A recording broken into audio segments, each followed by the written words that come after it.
A Black History Reader, 101 Questions You Never Thought to Ask by Dr. Claude Anderson.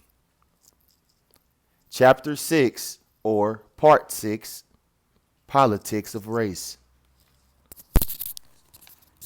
Question 33. Which ethnic or racial group in America has a proven record of being the most patriotic? Patriotism is the devout love, support, loyalty, and defense of one's country. It is ironic that after 24 generations of suffering slavery, Jim Crow segregation, and benign neglect public policies, Black Americans have a proven and unchallengeable track record of patriotism that stands head and shoulders above any ethnic, racial, or religious group. They have proven themselves the oldest and most patriotic group in a number of ways. First, blacks were the unpaid labor engine that drove the socioeconomic development of this nation. Blacks were the unpaid labor class that cleared the land, raised the crops, and built the roads, bridges, canals, and public buildings. Their blood, sweat, tears, and overworked bodies forever connected them to this nation's land. The second reason blacks are the most patriotic group is that over 99% of them in America are direct descendants of slaves, which means they were here building and fighting for this nation before 99% of the European, Asians, Hispanic, and or the descendants ever arrived in this country.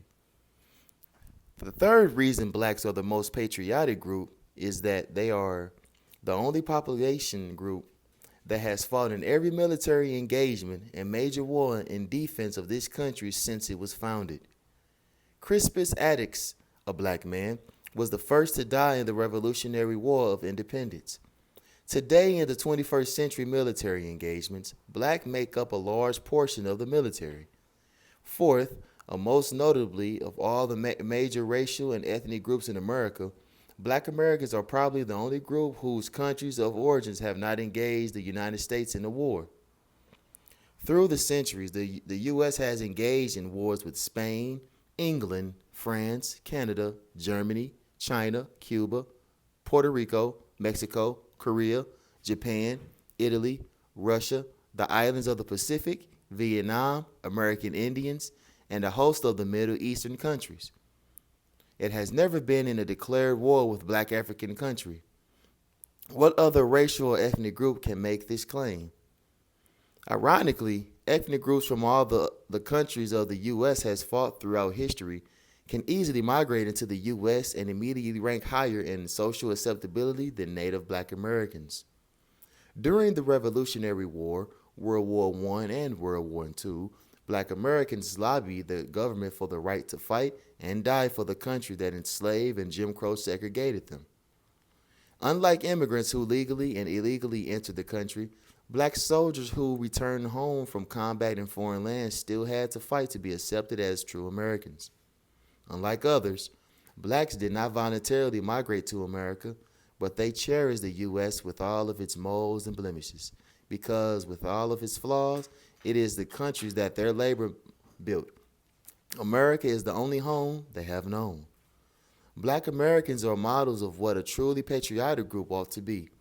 White Southerners, and as a class, are disqualified because their attack on the Union triggered the Civil War and made them the nation's first terrorists.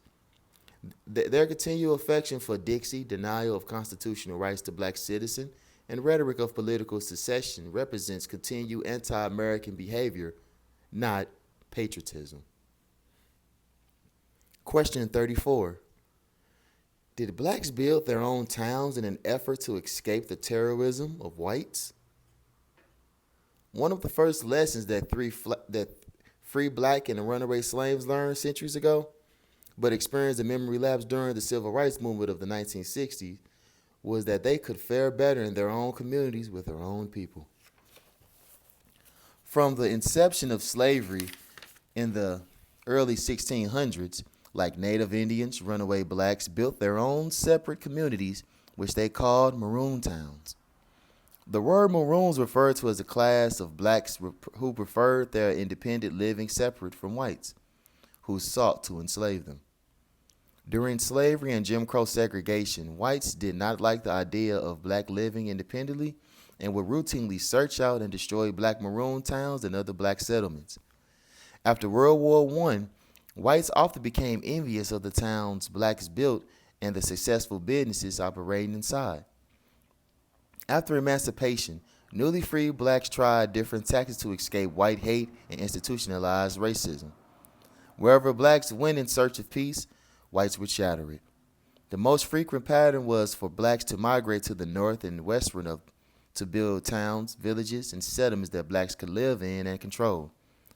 The sites of many of those old black towns and villages are some of today's most notable residential and business areas, such as Seneca Village, New York, a part of Central Park in New York, the Five Points district that is today's Wall Street in New York, and the Freedman's Village in Virginia that is presently the southern end of Arlington National Cemetery. Allen's Worth is now a state park in California. Rosewood, Florida, Tulsa, Oklahoma, and Wilmington, North Carolina were burned. Blacks were killed and their homes and businesses were destroyed. There were numerous lesser-known all-black towns defined as generally residential areas with populations at least of 1,000, of which 95% were classified as blacks. It is difficult to establish the dates the towns were built. However, it appears there were four distinct periods during which those towns involved: the pre-Civil War period, the post-Civil War period, the Great Post-World War Migration period, and the post-World War II period. Although there are too many all-black towns to name, here is a sampling of some of the names: Nicodemus in Kansas, Bowling in Oklahoma, Mound Bayou in Mississippi, Brooklyn in Illinois, Lone Side, New Jersey, Robbins in Illinois, Fairmont Heights in Maryland, Glenarden in Maryland, Lincoln Heights in Ohio, Urban Crest in Ohio, Kinloch in Missouri, Grambling in Louisiana, North Shreveport in Louisiana, Richmond Heights in Florida, Samstown in Louisiana, Grittenwood in Alabama, Gifford in Florida, Pleasantville in Virginia, Saratoga in Virginia, Lloyd's Place in Virginia, Bennettsville in South Carolina, and Edensville in Florida. A right reign of terror allows follow them. Ironically, whites killed blacks and destroyed black town because they did not want blacks living too close to them, and whites kill and destroy black homes because they didn't want blacks to migrate too far away from them. Whites have always been emotionally conflicted about the proximity to blacks. As per the Diversity Act of 1705 Slave Code, whites seems to want black close enough so they can be monitored on a continuous basis.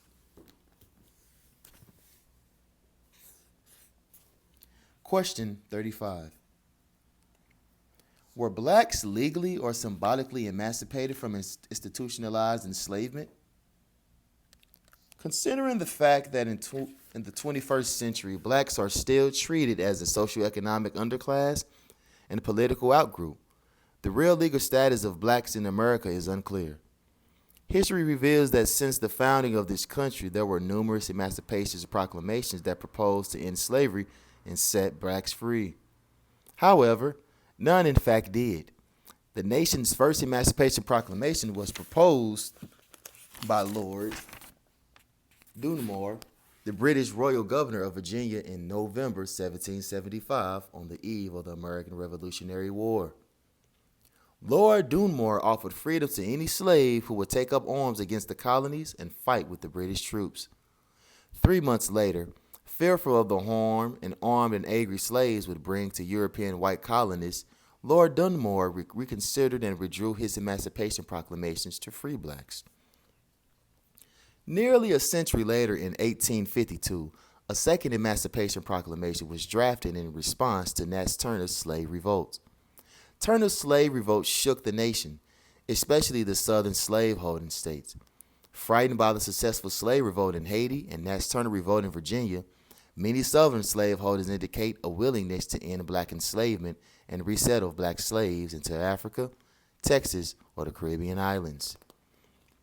Shortly thereafter, The mere thought of over 4 million angry armed blacks in the street quickly galvanized Virginia legislature to offer what constituted a third Emancipation Proclamation that proposed simply to abolish slavery.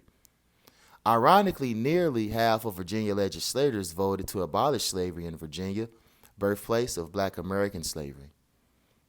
There came just a few votes short of ending slavery and preventing the Civil War that followed.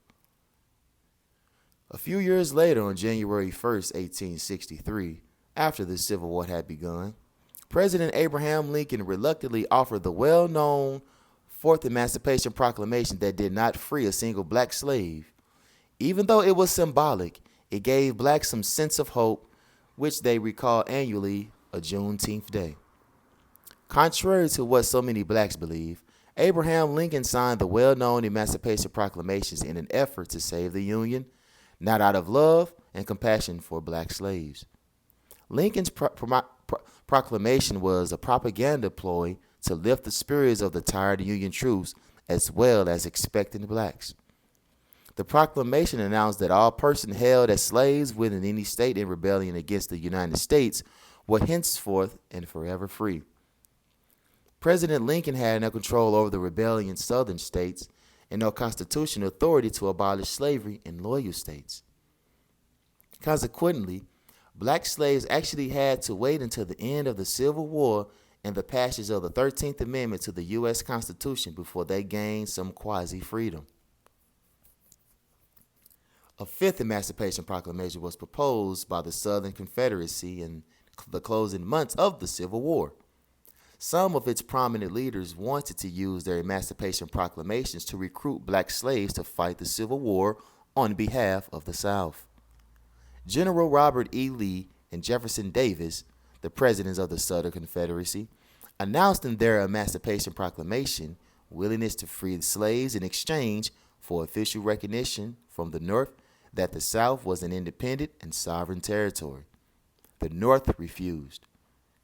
Even so, the Southern Confederacy finally decided to set black free, but by then it was too late. The war was over and the Southern Confederacy had lost. 5 different Emancipation Proclamations were proposed, but none of them actually ended slavery. Each of the above 5 proclamations was issued for a specific purpose of the issuer, but none ever went into effect nor ended slavery. The proclamations excited blacks but did not free them. This is the reason the 13th Amendment of the U.S. Constitution was necessary. Even then, the freedom offered was tenuous, qualified, and led by Jim Crow semi-slavery. Question 36. Blacks have experienced segregation and integration. Which should they choose? Blacks should not choose either segregation or integration. Although segregation has some positive socioeconomic advantages for blacks, neither strategy was designed to make blacks fully independent, self-efficient, socioeconomically competitive in America.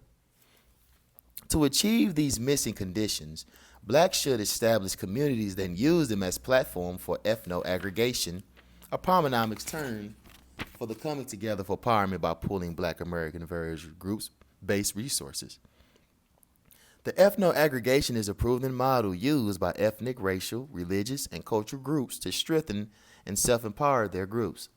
Ethno-aggregation is different from segregation and integration.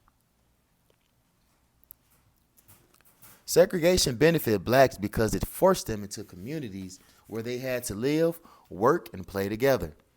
They built businesses, employed each other, and circulated money within their communities. However, blacks abandoned the base of the functioning communities that they had began to construct during the 100 years of Jim Crow segregation. Factors that kept blacks marginal during segregation was both tangible and intangible. During segregation, blacks had a physical community, a sense of community, and a code of conduct. What they lacked was sufficient wealth, an independent black political party, and a competitive group self-interest. The black codes and other Southern laws deprived blacks of these essential resources during slavery and Jim Crow segregation. The primary purpose of slavery was to maldistribute nearly 100% of the nation's wealth, land, business, rights, resources, privileges, and political assets into the hand of the dominant white society. To overcome the lack of resources imposed on them by slavery and segregation, blacks must play as a team and ethno-aggregate or pool all their assets and reverse the negative impact of centuries of those destructive systems. Blacks cannot compete while owning only 0.5% of anything of value in the richest nation on earth. More than 60 years after the Civil Rights Movement marched blacks towards racial integration, history has proven that goal to be a tragic failure. Social integration did not correct the legacies of slavery nor make blacks a more competitive group. In a nation where power and wealth follow the numbers, the integration process required blacks to become scattered, minority, unwanted guests within a dominant white society. While whites were required only to give blacks limited access to their communities, institutions, and businesses, blacks volunteered to divest themselves of their culture, history, speech patterns, material resources, religion, school, business, communities, music, sports teams, group identity, racial unity, and most importantly, their group self-interest. These diversitures made black Americans vulnerable, dependent, and more non-competitive than they have been since slavery.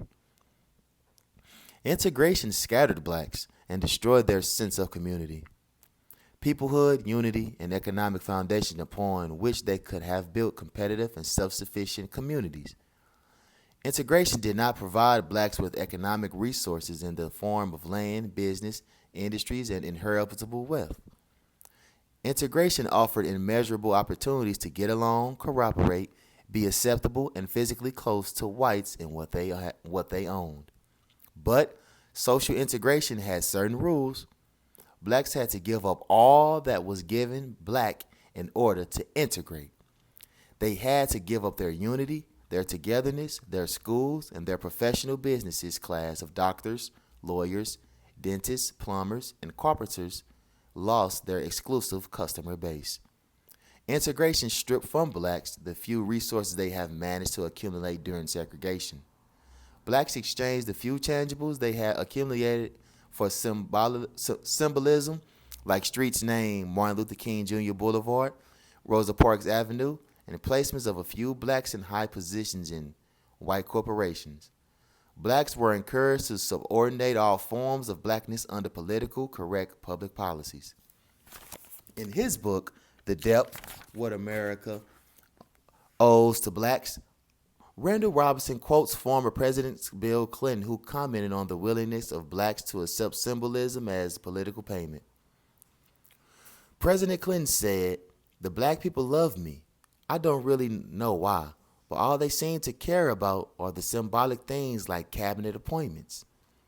When blacks accepted integration, they gave up blackness, disappeared into a multicultural diversity, and still did not get the resources they needed. Blacks got sidetracked, and bamboozled. There was a disconnect between the problem they need to solve and the solution they chose. There is a little connection between whites' rights and resources. Blacks had legal rights awarded to them in the 13th, 14th, 15th Amendments. When the blacks chose integration, whites began acquiring the cultural and physical assets that blacks were abandoning or made accessible to whites. These substantive laws took blacks backwards because they received little in return. After centuries of institutional slavery and Jim Crow segregation, the question ought not to have whether they prefer segregation or integration. That question is never put before Asian, Arabs, Jews, Hispanics, or American Indians. Blacks should have publicly proclaimed that they did not want either social political processes. The foundations upon which black Americans should now build their communities is the paradigmatic principle of ethno-aggregation, which means pooling group resources, whether monetary, political, population, or votes, and then plan as a team. Once blacks gather together their group-based resources, the group should build vertically to control all of those resources from the bottom to the top of the process. As blacks try to build new communities, they must remember two things. to make deliberate self-interest group choices. 2. To avoid past mistakes. When blacks marched from segregation to integration, it was a horizontal move, which failed to empower them. Power comes from moving vertically and controlling all the steps from the bottom to up to the top of a political economic hierarchy.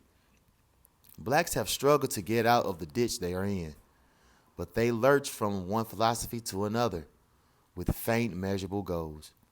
Before undertaking any marches, demonstrations, or campaigns, the purpose, goals, or the tangible benefits to the race, blacks' hopes to achieve ought to be clearly formulated and stated with measurable milestones. In the civil rights movement, this was rarely done. Integration goals were intangible and non-measurable. What indicators would blacks use to measure social integration, freedom, equality, and equal opportunity achievements when these are all terms that are intangible in terms of definition and are not quantifiable? Measurable milestones would include, for instance, a decrease in the number of unemployed and imprisoned blacks, an increase in the number of black businesses in vertical industries, which would mean an increase in black manufacturers and supply, and increase the black-owned trade schools and magnet schools established in black communities. In an effort to avoid repeating the failures of social integration, it is critically important that blacks have a national plan for socioeconomic movement with goals, milestones, and timetables. If they are going to rebuild black businesses communities, a coordinating black organization or network must identify the most appropriate cities, sources of capital, kinds of businesses and industries, professional personnel, marketing strategy, domestic and international partnership, investor and dependable suppliers of consumer products and raw materials. Blacks build functional businesses and communities before, and they can do it again. This time, perhaps there will be less resistance from whites and other ethnic groups, especially if the black businesses are located within marked and closed black business districts. The overall goal of building a new black community should be to make them self-sufficient and competitive social economic enclaves. Segregation might have been forced upon blacks by Jim Crow laws and public policies, but in response, blacks built and maintained their own communities, institution, and professional class of leadership. They were producers as well as consumers and owned 10 times more businesses per 100,000 blacks than they do today. Most importantly, they supported it, protected it, bought from each other, and played as a team. Having tried both segregation and integration, it is time for black Americans to try ethno-aggregation. Are blacks too race conscious? Question 37. Blacks are not too race conscious. In reality, they are not race conscious enough. As demonstrated by their dogged pursuit of social integration over the past 50 years, while the rest of America was balkanizing along ethnic and racial lines. Today, an increasing number of black Americans are imploring blacks to rebuild black communities and spend their money with black merchants. Clearly, the mere fact that black Americans have to be encouraged to do what whites and other ethnic groups do instinctively indicates that blacks are not race conscious enough to have a self-interest that puts their own people first. Unlike whites, who identify and unite around their whiteness, blacks lack a sense of oneness and solidarity that is needed for group-based socioeconomic empowerment. Blacks have had short spurts of race consciousness in which they try to come together to pool their resources in their own best self-interest. But those periods did not last long, and blacks rarely played as a team long enough to prosper. During 360 years of slavery, blacks could neither move nor assemble freely or unsupervised. It was difficult, at best, for blacks to develop a sense of unity when they lived in monitor cabins on scattered farms and plantations throughout the southern states. Slave drivers and plantation overseers conditioned blacks to see life and the world through the eyes of white society in general, the white slaveholders in particular. Without protection of the law, many blacks tried to protect themselves by professing love for their masters and all forms of whiteness, just as it is in present-day society.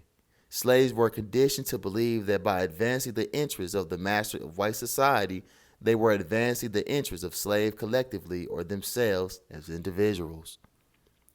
During the post-Civil War period, millions of the newly freed black people, for the first time, focused on being black and coming together in a sense of oneness. They could see the world through the eyes of black consciousness instead through the eyes of the slaveholder whiteness. They began transforming their lives from usable property into exceptional human beings with special gifts. They used their new sense of group oneness to build black churches, schools, businesses, newspaper, social organizations, banks, insurance companies, funeral homes and burial associations, broom factories, mattress factories, movie theaters, factories for black hair care products, and independent communities. It was within these quasi-communities that blacks successfully stored their history, culture, pride, and businesses. An unintended result of Jim Crow segregation was that it forced blacks to do what they should have done normally, and they owned and operated more businesses during segregation than they have under the illusion of social integration. During the 20 years between 1915 and 1935, race consciousness emerged again. Aggressive black visionaries like W.E.B. Du Bois called for black politics, Marcus Garvey for black economics, Carter G. Woodson for black culture and black education, Elijah Muhammad for Islam and a black nation, and the Harlem Renaissance celebrated black artists and entertainment. The sense of black race consciousness was prevalent and profound, but it was short-lived. When the Great Depression ended in the late 1930s, institutionalized blacks, i.e. civil rights leaders, ministers, and newspaper owners, felt there was too much blackness or race consciousness and called for black America to seek inclusion in mainstream society. They urged the visionary black leaders and their respective organizations to shift their focus from race consciousness to universality, another name for social integration. The march away from race consciousness and towards social integration progressed into the 1960 Civil Rights Movement. The Civil Rights Movement, led by institutionalized black leaders, clashed with younger blacks, who organized the Black Power movement and demanded more black consciousness. The Black Civil Rights Movement push for social integration garnered more attention, acceptance, and respect within the mainstream society, because whites felt more threatened by the Black Power movement. In response to white anxiety and black consciousness, the government intervened and destroyed the blackness movement by destroying its activities and criminalizing its leadership. A few years into the civil rights movement, black leadership abandoned black race consciousness and pledged their commitment to public policies of political correctness involving immigrants, women, and various other fabricated minorities. Did black leaders truly believe that whites would voluntarily give up their own race consciousness, sense of oneness, and whiteness together? Racism is a team sport, which means a group must play as a team or risk losing by default. Civil rights leaders, ministers, and elected public officials soon abandoned all forms of exclusive blackness. They joined mainstream white society and focused on fabricated classes, minority, diversity, and open-door immigration policy. They thereby allowed white society to capture and corrupt the civil rights movement, pervert its language and goals, use Dr. King's concept of a colorblind society to extract race out of racism and demonize all forms of black consciousness. Just like during slavery, whites were more at ease with blacks who were colorblind and accepted the racial status quo. Slavery and Jim Crow semi-slavery in the United States did more than rob the blacks of their individual dignity. It robbed them of their social cohesiveness and pride and discouraged cooperative behavior. Race consciousness is essential for self-sufficiency, but there are no mainstream incentives or rewards. Question 38. Should blacks form and support their own independent national political party? Most definitely. Blacks should form and support their own independent national political party. Voting is based on the core premise of quid pro quo, which means something for something. The delivery of the group's block vote should give the group the leverage to demand benefits to improve the lives of group members.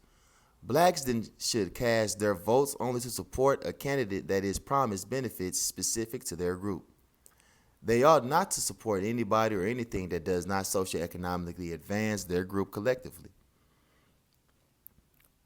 Whites have preferred shifting political parties according to what is best for their group's self-interest. After the Civil War, blacks flocked to the Republican Party and whites left and joined the Democratic Party. In the 1940s, President Truman integrated the military and Senator Thorm Hood led the exit of the whites out of the Democratic Party to the Republican Party. More whites left the Democratic Party when President Kennedy was elected because he was pro-integration and pro-black swarmed into the party. Whites choose political party affiliation based upon what is best for them. Blacks tend to stay loyal to political parties even if they receive nothing in exchange for their support. Neither national political party, Republican nor Democrat, has delivered specific material benefits to black Americans in the last 150 years. Some might say, but Lincoln freed the slaves. Freeing the slaves was incidental to Lincoln's desire to reunite the nations. Freedom for slaves was a collateral benefit. Political party affiliation is a diversion and straw man. It is not the real issue. From the 1500s to the late 1860s, nearly 5 million enslaved blacks did not belong to any party. From 1860s to the late 1940s, approximately 20 million blacks belonged to the Republican Party and were Jim Crow segregated. From the 1950s to 2016, 44 million blacks belong primarily to the Democratic Party, and they remain beneath a public policy of benign neglect. They are ignored, displaced, and treated with hateful indifference. National party affiliation does not make a difference in the way that blacks are treated. Some suggest that there are benefits to black uplifting their allegiance between the two national parties. However, that does not strengthen blacks as a group. They are already playing on minority. The white majority voters combined with white ethnic immigrants outnumber black voters 9-1, which implies a no or low chance of black winning or being considered. Whites do not need the black vote to get a voting majority to approve whatever it is they want. The only way black voters can be recognized, respected, and become powerful voting bloc is to form a national independent black political party, according to the Polynomic principles. The way for blacks to acquire greater voting power would be to 1. Withdraw from both Democratic and Republican Party. 2. Run no candidates for public office. 3. Proclaim a willingness to vote as a solid national bloc for any political party or its candidates, regardless of color, that promises and delivers the most benefits to black Americans. The mere possibility that the black vote might be in play, that they would have to be courted with promises and follow through, that their vote might no longer be predictable, and that 44 million black might vote as a bloc would make it difficult for any political party or candidate to ignore black voters or take them for granted. In Chapter 7 of Powernomics, the National Plan to Empower Black America, I discussed the importance of blacks having a national political party and explained that the two major parties do not need or respect black voters. They only use black voters to shift the balance in the close majors election. Democrat feels black voters have no place to go and no leaders to take them there, so they ignore and take it for granted by the Democrats. Arthur Tom Wicker, a retired white political columnist for the New York Times, echoed my position in his book, The Tragic Failure of Racial Integration in America. Wicker said, both political parties are reliant on, indebted to, and protected of powerful corporate interests. The Republicans are devoted primarily to serving the immediate wishes of the mostly white middle class. The Democrats are the Me Too party, with neither the power nor the vision nor the political courage to advance the interests of poor African Americans. After blacks make a declaration of political independence and form their own national black political party, They must learn to carefully articulate and then demand measurable benefits and use their leverage to reward and punish politicians. They must go out of their political rut, and if a candidate does not say their group names, which is black, not minorities, poor people, or everybody, then they should not give that candidate their vote. Blacks should blacks form an independent political party? The answer is in a line from a popular song for the 1940s. Mama may have, daddy may have, but God bless the child that got his own. Question 39. Did the slave codes of 1705 intentionally inflict psychological damage on black people? The slave codes were laws that severely restricted that restricted slave behavior and were intended to prevent slave uprisings and rebellions. The slave codes imposed harsh physical punishments on the slave. The black man was a particular target. Black men were the natural guardians of the race and the family. But the success of slavery depended on the ability of the slaveholders to crush and control the black man. Slavery was successful. Slaveholders developed effective techniques to control the behavior of a male slave, techniques that would cripple his children and their children for generations to come. The slave codes formalized many control techniques, but left much room for creativity. The black man was totally helpless before his white master, who used the psychology of harsh physical punishment to encourage the black man to submit to slavery, to break his independent will, and to shape his attitude of the black boys in the slave pipeline. The slave owners did this by demeaning the man in front of his family so that it was clear that the black man could not protect them, that he was totally helpless before the white man, and that he could never be anything other than a slave. It has long been the role of males in most cultures to provide for and protect the family and to provide leadership and training to the children. When African men were brought to these shores, slavery interfered with perverted their normal masculine behavior patterns. Commercial enslaving was primarily a gender-specific industry. The slaveholder feared the black man more than he feared the black woman. Until the early 1800s, nearly 80% of the slaves brought into this country were black men. In the 1600s in the Virginia colony, both white women and black women were outnumbered by their male counterparts 4-1. White slave owners wanted the strongest slaves that they could find and worked them to death before they were 40 years of age. African women became important as breeders when the Constitution outlawed importing slaves after 1808. It was true that black women having a higher birth rate, greater longevity, less harsh lifestyles, and being in a protected class with less chance of being killed allowed the number of black women to catch up to and surpass the number of black men. The slave codes had a psychological basis.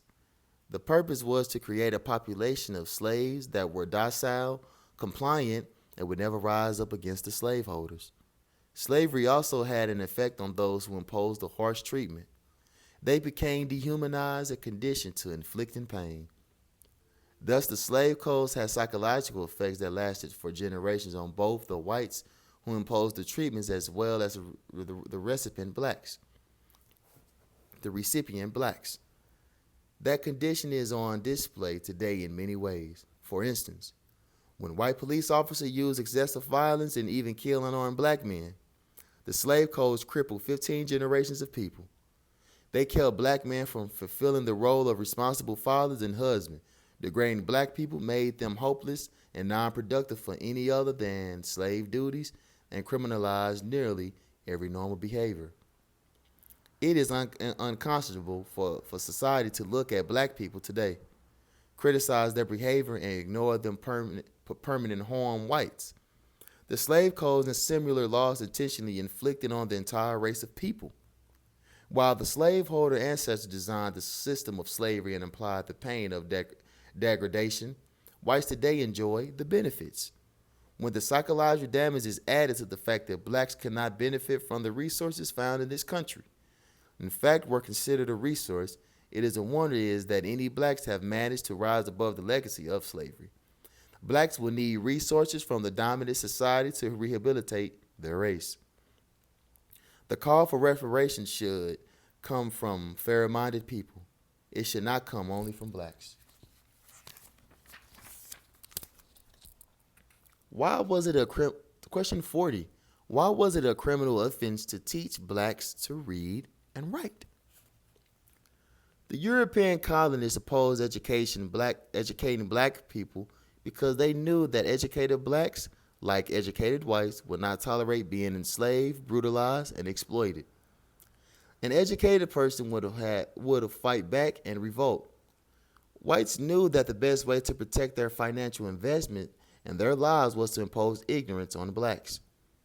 They therefore instituted public policies that stipulated that any white person caught teaching a black person to read and write would be fined $100 and suffer 39 lashes with a whip.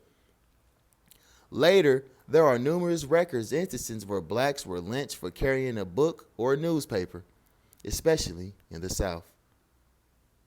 Teaching people to read and write was a crime, only when it applied to educating blacks.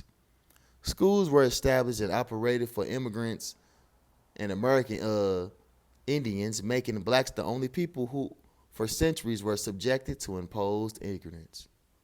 The last thing white America, and especially the South, needed was black slaves capable of reading, writing, and challenging the national socioeconomic system. Whites in the North harbored the fears of some Southern counterparts, and education for the majority of blacks in the country was nearly non-existent as a matter of practice. In the North, segregation in school was the practice, if not the law. Segregation in the South, however, was both law and practice. The law was clear. It was illegal to teach the slaves to read and write. White Southerners believed that educating or teaching slaves to read or write only ruined them as laborers. Prevailing sentiment in the South was that whites had the responsibility to take every measure possible to ensure that no light entered the brain of a black person. In some of the northern states, where it was against the cultural norms, but not the state law, some Quakers and philanthropic whites did educate a few blacks and trained them to perform a few household and civil business tasks. Following the Civil War, black ministers and business owners assumed the responsibility of educating newly freed slaves.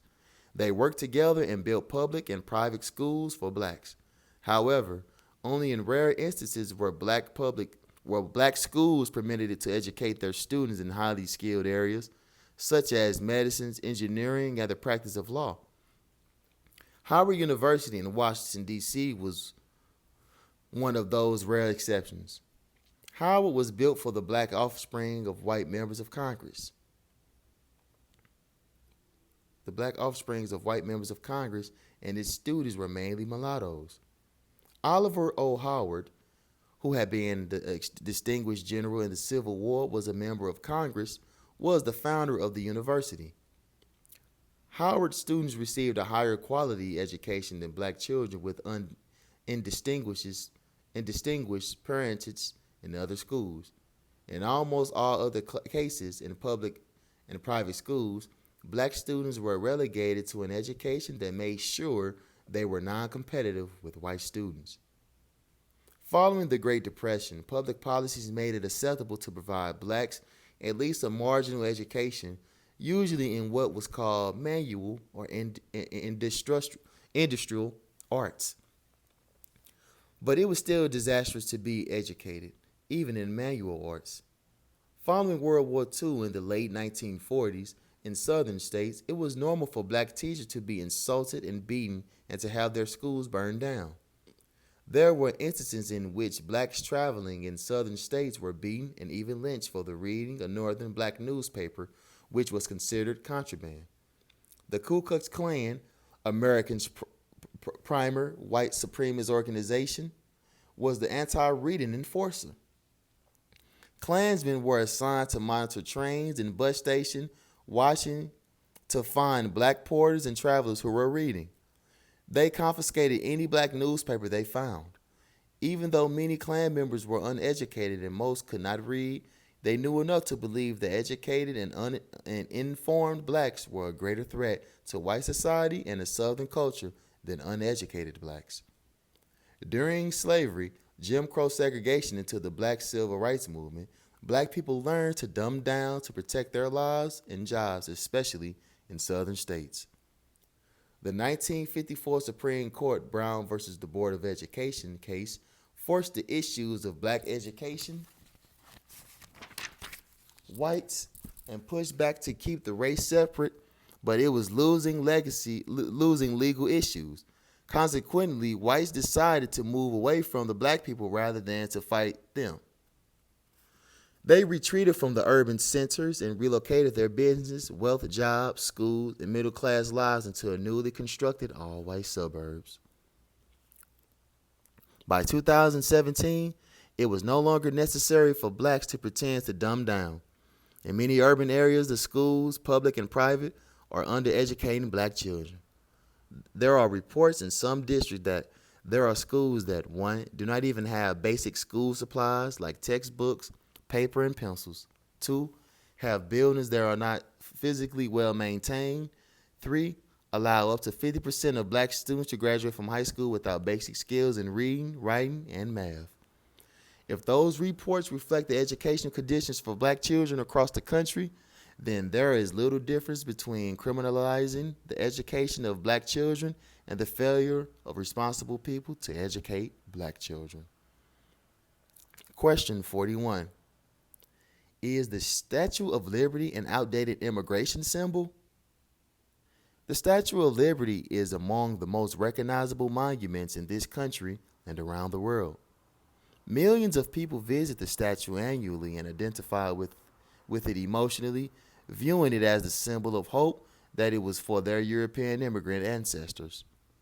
The Statue of Liberty, no Statue of Liberty or symbol of hope greeted the millions of kidnapped Africans brought into this country as slaves.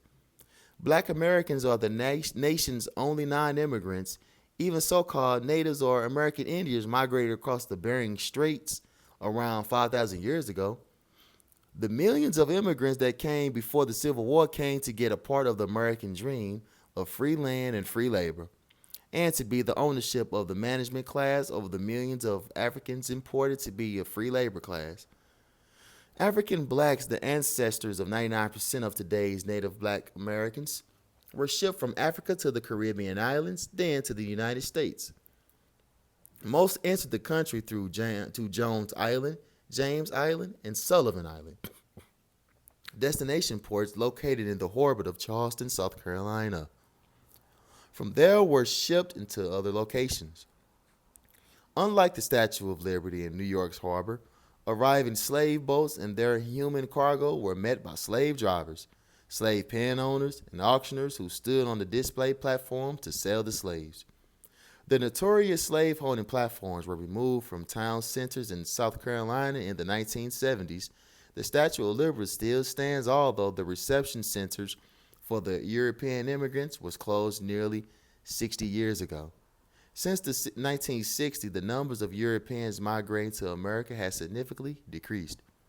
The majority of today's immigrants, both legal and illegal, are entering through the nation's southern borders.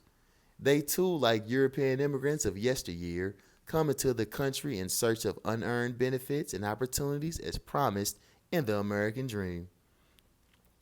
And an increasing number of blacks as well as white Americans, however, are sensing that the nations can no longer afford to receive an unlimited flow of immigrants or are demanding immigration reform. They want this nation to close its doors for a while, improve the immigrant vetting process, and alter the words of Miss Liberty bronze plaque written by Emma Lazarus in 1883. The sun it urged the world to send. You're tired, you're poor, your huddled masses yearning to breathe free. To the U.S., Lazarus wrote the Liberty poem as part of the effort to raise funds to construct a pedestal for the statue of Ellis Island. It is quite ironic, though not well-known fact, that the model for the Statue of Liberty was a black woman. Although blacks were the tired, the poor, the huddled masses yearning to breathe free, after slavery, times have changed. Today, both black and white Americans are tired, growing poorer and more apprehensive about uncertain social and economic conditions in these countries and around the world. How do the worlds on the Statue of Liberty connect with immigrants from Middle Eastern countries that are fighting 1,500 years old religious holy wars and refugees fleeing drug wars in Latin America? Since 1965, most immigrants have received support from private and government subsidies, whether grants from their home countries, subsidies from the U.S., or church programs. European and Asian immigrants are not exceptionally poor. The personal net worth of Mexican immigrants double the triples when they become citizens of the United States. So today's immigrants are not generally the wretched refuse of any countries, teeming shores, but they still come here seeking the American dream and the many unearned benefits made available to them because they have been classified as minorities. President Barack Obama extended invitations to an even greater number of immigrants and provided increased benefits. But blacks who are stuck in the urban centers seeking to escape poverty, gang warfare, poor education, and unemployment in their own country do not have even the same access and assistance to the American dream as immigrants and refugees. It is illegal and immoral for this nation governments to classify immigrants as refugees and give them civil rights, privileges, and benefits that are not available to the suffering urban blacks. The U.S. focused on correcting the historical government imposed injustice to black Americans for a few years in the 1960s, but never finished the job. Immigration is not, nor should it be, classified as a civil rights issue. Immigrants as a class have not been abused, subordinated, enslaved, or Jim Crow segregated in this country by the American government. Blacks are now the nation's official abandoned labor class, buried beneath the continuous torrent of immigrants who rank higher in the social acceptability in a political correct society. It is time for the native black people to demand that the nations carry out its obligations to them first. A good beginning point would be for the government to acknowledge that the symbol of the Statue of Liberty is no longer relevant. The next step would be for the government to acknowledge that the U.S. first has an obligation to prioritize and correct economic and social problems of native blacks, whose ancestors built the centuries but were never allowed to profit from their work, before extending unearned benefits to immigrant newcomers. For 500 years, native blacks have been the tired, hungry, the poor, the huddled masses yearning to be free. This is a political issue that will only be addressed if and when blacks demand that it be done. Question 42. Is there a voting guide for the average black American voter? Chapter 7 of my book, Powernomics, The National Plan to Empower Black America, released in '01, offers black voter strategies they can use to maximize the effect of their group vote and gain the greatest group-based tangible benefits. When blacks play American politics based upon the needs of the interests of other groups, they are not playing to win. They are playing to play, to be accepted, to get along, and to get nothing in return for their efforts. The 1870 Code of Conduct was the Maryland law that codified the political behavior whites expected of blacks to exhibit. It described the rules of how blacks would play in the game of politics, but only play. Politics, however, is a socioeconomic Darwinism, the survival of the fittest. The Powernomic Guide for Voter is a new code of conduct for blacks based on the assumption that they will play to win for self as a team, then principles that require group change in behavior and would demonstrate to all blacks as a group will no longer abide by the 1870 Code of Conduct, that they are instituting a new code of conduct in politics and the black interest will now come first. To implement new strategies, black voters should begin by cleaning their own house first. They must no longer tolerate black elected officials or others who purport to represent blacks, but actually want only to play in the games of politics. These officials want to be seen in a positive light, as generally friendly and cooperative, but do not want to deliver benefits to black supporters, preferring instead to deliver benefits to the competitor groups. Too often, black officials oppose or refuse to stand up for issues specific to blacks and cause the group to lose. Although the officials themselves may personally profit, the Powernomics action steps are a guide to blacks for implement new political strategies. The new code of conduct in politics also informs whites of the changed behavior they can now expect from blacks. The Powernomic steps are a guide and new code of conduct in politics that blacks should follow. These Powernomic principles in politics are narrowly focused to address the needs and interests of black Americans and should be used as a criteria to analyze candidates, political party, and ballot issues. The Powernomic political principles. Number 1, play to win. Politics is a game that decides what groups receive which benefits. Blacks should not participate in a game in which they can never win. Vote to win and to get group benefits or withhold the group vote. 2, negotiate quid pro quo agreements with candidates and parties. Create a list of tangibles and measurable benefits your group expects to receive from candidates and political parties in return for the group votes. Vote only for those candidates who promise and deliver the most material benefits to black Americans for their votes. Do not even consider support of candidates who insist on using all-inclusive terms such as everyone, minorities, diversity, and people of color, while they are specifically seeking the black vote. 3, aggregate group resources. Vote as a racial bloc. Voting is a team-based activity in which the majority wins and rule. Blacks are a plain permanent minority. Power and wealth follow the numbers. Build an independent party that uses the black bloc vote to extract group benefits from political candidates regardless of the race of the candidate. Once elected, use your black votes to hold elected officials accountable. If no candidate promised group benefits, also withhold the black bloc vote. If politicians win because of the black vote but fail to deliver measurable benefits specifically to the group, discipline the politicians by using the black bloc vote to recall them or to defeat them in the next election. 4, vote the economic interests of your group first. Vote the economic interests of your group first. What black owns and controls determines their rights and opportunities. Use your group vote to control economics and to influence and control politicians and political parties. Prioritize and vote the economic interests of your group before looking out for the interests of others. 5, support only those who support black Americans. Support only those who support black Americans.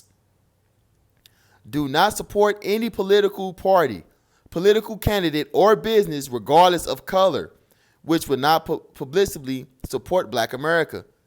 Demand explicit support.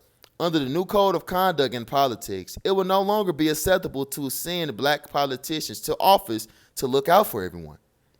Candidates who get black support must deliver. Inappropriate behavior or betrayal by black officials or others will be unacceptable. The new code will also apply to corporations and ethnic businesses established in black neighborhoods. Blacks must require those businesses to marshal their political resources to help eradicate the systemic problems of housing, unemployment, lack of top quality schools, and poor food. It will no longer be politically acceptable for these businesses to attract money out of the black neighborhoods without making a substantial contribution to the well-being of the black consumers. Number 6, reject intangible, symbolic measures as payments for your votes. Reject intangible, symbolic measures as a payment for your votes. Demonstrate rejection of the 1870 Political Code of Conduct by demanding explicit support, material and measurable resources that can be touched, counted, and have a monetary value.